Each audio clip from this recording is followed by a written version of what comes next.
Gabriel Lawson was a billionaire known across the business world for his ruthless efficiency and brilliant strategies. As the CEO of Lawson Holdings, he had transformed a modest family business into an international powerhouse. His empire spanned industries, technology, finance, real estate, but despite his wealth and influence, there was only one thing in Gabriel's life that truly mattered: his 10-year-old son, Caleb.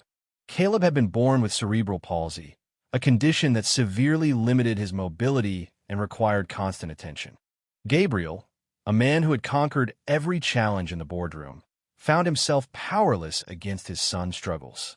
The best doctors were on call, the most advanced therapies were employed, and yet Gabriel constantly worried that no one around his son treated him with authentic kindness. Everyone seemed to see Caleb as an obligation, a duty attached to the Lawson name. One crisp autumn afternoon, Gabriel decided to take Caleb on a drive. The boy had insisted on finding someplace different, somewhere cozy and real. They found themselves on the outskirts of the city, where the glass towers gave way to quiet neighborhoods. That's when Caleb pointed excitedly to a small, family-owned diner called Rosie's Place. "Can we go there, Dad?" Caleb asked, his bright blue eyes full of hope. Gabriel hesitated. It wasn't the sort of place he usually frequented, but for his son, he would have dined in a shack. "Of course," Gabriel said, pulling into the gravel lot. Chapter 2: The Waitress with a Heart of Gold. The diner smelled of fresh coffee and homemade pie. A bell chimed softly as they walked in. It was warm inside, with faded red booths and hand-painted signs on the walls. Gabriel helped Caleb into a seat at the corner table, near the window. They were soon greeted by a young waitress with kind hazel eyes and a bright, genuine smile. Her name tag read Emily Brooks. She appeared to be in her mid-20s, her dark brown hair pulled back into a loose braid. There was a warmth about her that made the dimly lit diner feel a little brighter. "Welcome to Rosie's Place," Emily said cheerfully. "Can I get you two something warm to start?" Gabriel was already scanning through his phone, responding to urgent emails. Caleb, meanwhile, struggled quietly with his utensils, trying to cut into a pancake that refused to cooperate. His hands trembled, and the piece fell back onto the plate for the third time. Gabriel was too distracted to notice his son's growing frustration. Emily noticed, though. She hesitated, unsure whether it was her place to step in. Then she made a choice. Kneeling beside Caleb's chair, Emily asked softly, "Would you like a hand with that?" Caleb turned toward her, relief and gratitude flooding his face. "Yes, please," he whispered. With gentle care, Emily cut the pancake into neat, bite-sized pieces. As she helped him eat, she chatted about silly things, her favorite cartoons as a kid, how pancakes were always better with extra syrup, and her clumsy pet cat named Peanut.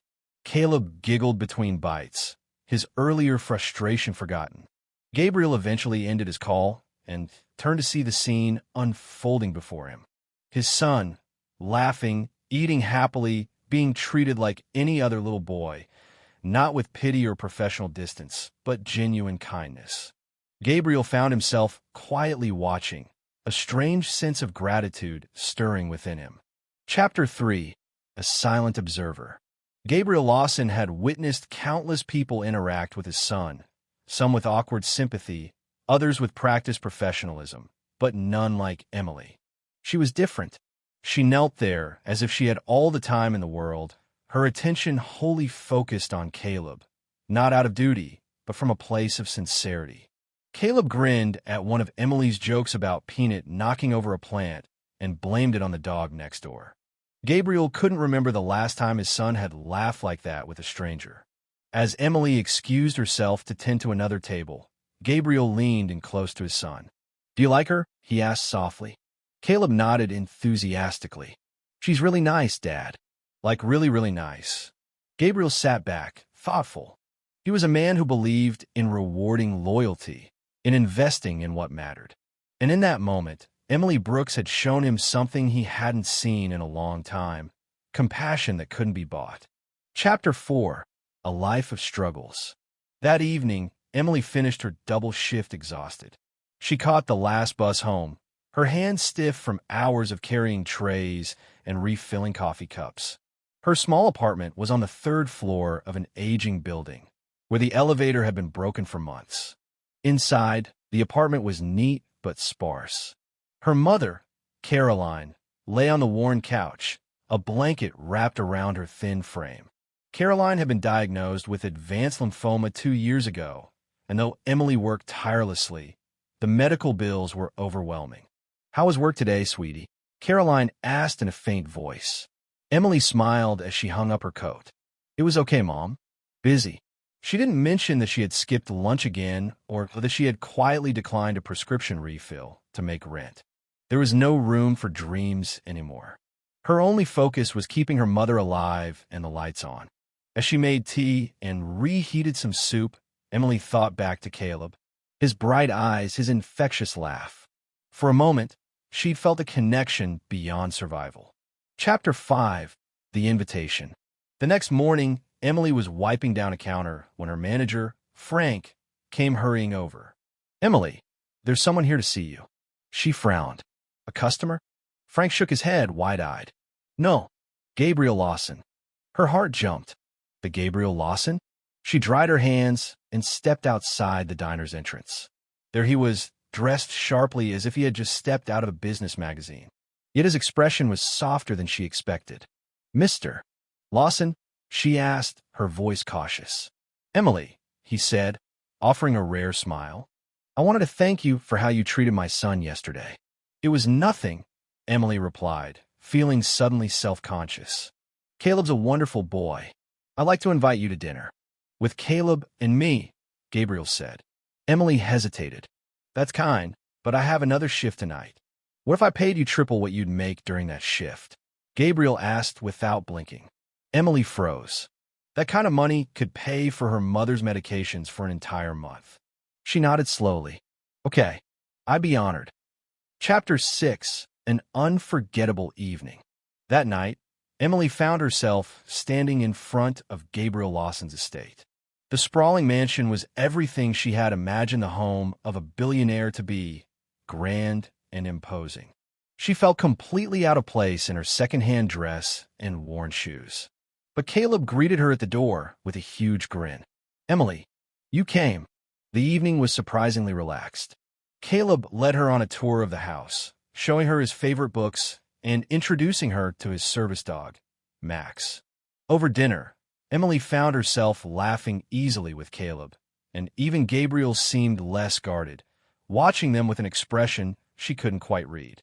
By the time dessert was served, Emily felt as though she were part of their world, if only for a fleeting moment. As the night drew to a close, Gabriel made a decision that would alter the course of Emily's life forever. Chapter 7.